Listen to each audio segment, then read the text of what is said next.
Hey everybody, this is Alan Burl with High Country Carnage. We are now into the last probably month and a half of trapping.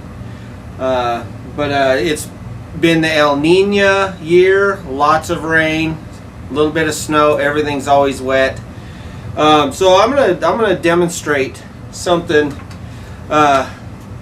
what I do, what I use for waterproofing the bottom and the top of a trap. If you don't have your wax paper, you don't want to go get wax paper, or if there's a shortage or whatever. But I know, I thought I was the only one that thought about this, but watching everybody's, trapping YouTube channels, I did see that one person is using the same thing I'm going to show you today is coffee filters. If you look at them and you spread them out, they're almost exactly the same diameter as the jaws of, say, like a 550, 450 trap. But if and the other guy, I'm not saying anything bad about him. It's pretty cool to see someone had the same idea I did. But these filter water, so that means they get wet, and then the water can go through. So to me, this is a waste of trying to keep your trap waterproof. So what I'm going to do is I'm going to show you how to waterproof a coffee filter.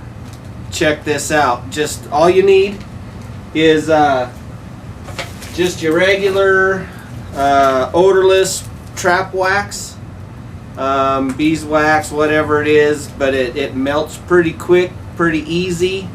And I'm going to show you how to put these two together and make a waterproof cover. Alright, well, first off, it's going to be a little loud in here. This is my garage, and it's cold out here, so I got a little heater here, which I'm going to use as a demonstration desk here.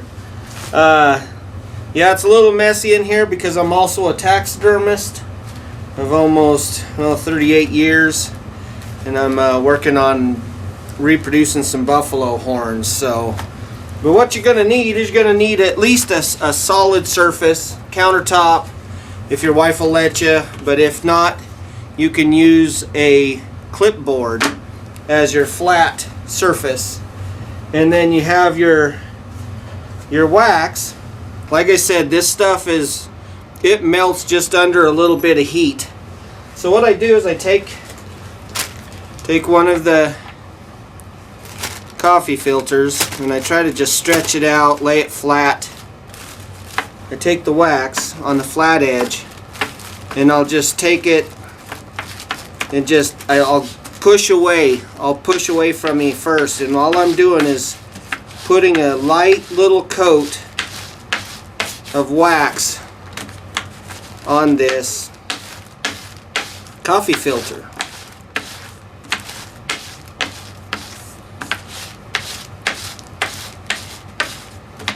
And this is pretty cool, little easy. So you make sure you get pretty good coverage. When the wax melts, it almost kind of bleeds into each other if there's any space that's not touched. You can do it with one side, but I like to do both sides, just in case you want to put one on the bottom of your trap in the mud, in the frozen dirt. That way both sides are pretty much sealed. And when this is done, this whole coffee filter is light to carry around. I put it in I'll put 8 or 10 of them in a Ziploc bag, sandwich bag, or a 1 gallon, whatever they call them, half gallon. But what I'm going to do is I've used this little heater, and I'm going to set this up to zoom in on how this is going to end up. That's all you need for that right there. Okay, now I got the camera positioned, and all you have to do is Here it is. This is it right here.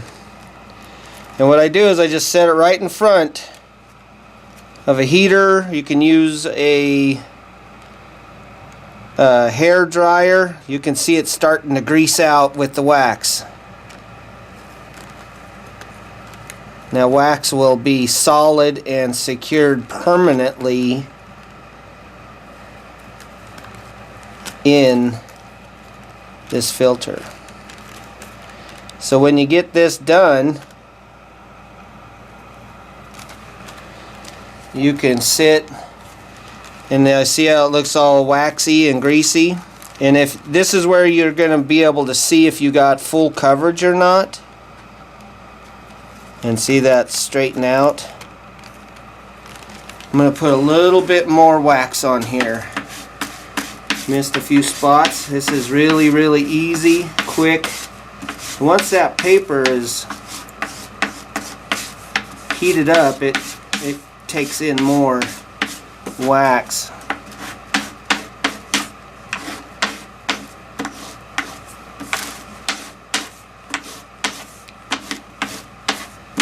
And so far, it seems to be working out on the trap line over wax paper. For some reason, the wax paper, we're having some troubles with the squirrels and whatnot pulling it out from the trap, but they're not pulling this out. We are going to go check our trap line this afternoon. It's drizzling rain, so like I said, it's wet. The first time I went out with this idea, this particular way, that I feel like I'm the first one to try this or make these. If you know anybody else that's doing the same, or if you want to try it, give it a shot, because that's a fully waxed up coffee filter right there. And then you can crunch them up just like you do your wax paper. It's not as stiff and as thick. And then you can I call it making a bonnet. I'll make a bonnet and it goes over the whole trap. And I'm gonna set it. I have one trap in here right now. Almost all of them are out on the line right now, but I'm gonna show you with the trap here in a second. Okay, so now I got a trap set up on the little heater here. Let me get around here so you can see. So here's this wax paper. I mean, this is only 80 degrees coming out of here. Like I said, it's fairly cold in here. I got my snow camo on and just thought I would be able to do this for you guys. And you can see, look at that. Look at that go fit right over the top.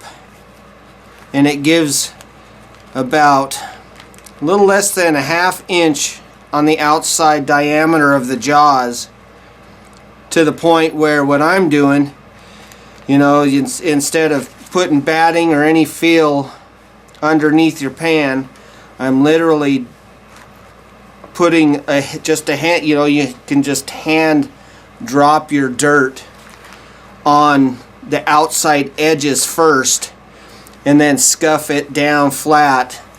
And once you seat your trap really tight, and then come back in and use your sifter to come back in and put a light dusting over the top. And the other thing I liked about this is that these are, I'm going to call them brown. I'm going to call them brown. You know, it's more earth color than that white, that shiny white wax paper. So that's why I got these for my coffee in the morning, and I was like, hey, there you go. Because I was complaining that you could see, you know, when the wind blows the dust, because I like to have a very thin layer on my pan. And I'll come back 3 days later and I can see the white, and I guarantee you, without snow on the ground, everything can see that white for a long ways away. So I hope this helps. I know it helps for me, so I hope it helps for you if you try it. It's a good way. You can also put it underneath to set your pan off of the ground, waterproof as well. So I'll do that and then have the other one on top.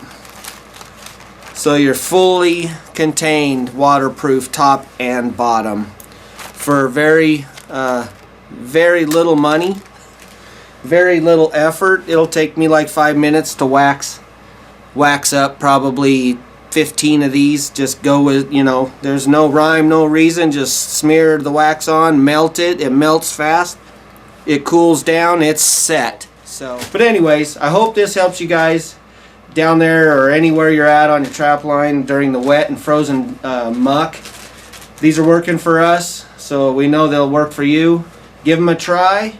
So while you're at it, why don't you just hit that bell notification, hit that subscribe, and give us a follow or a thumbs up. You know, we're just doing the best we can. This is our first season of running trap lines, and we're doing pretty good. I'd like to see a lot more fur in the traps, but all we can do is keep learning. We don't know everything, but we are learning as we go. So we hope we can help out another newbie coming in wanting to learn how to trap. So alright, so stay with us with High Country Carnage.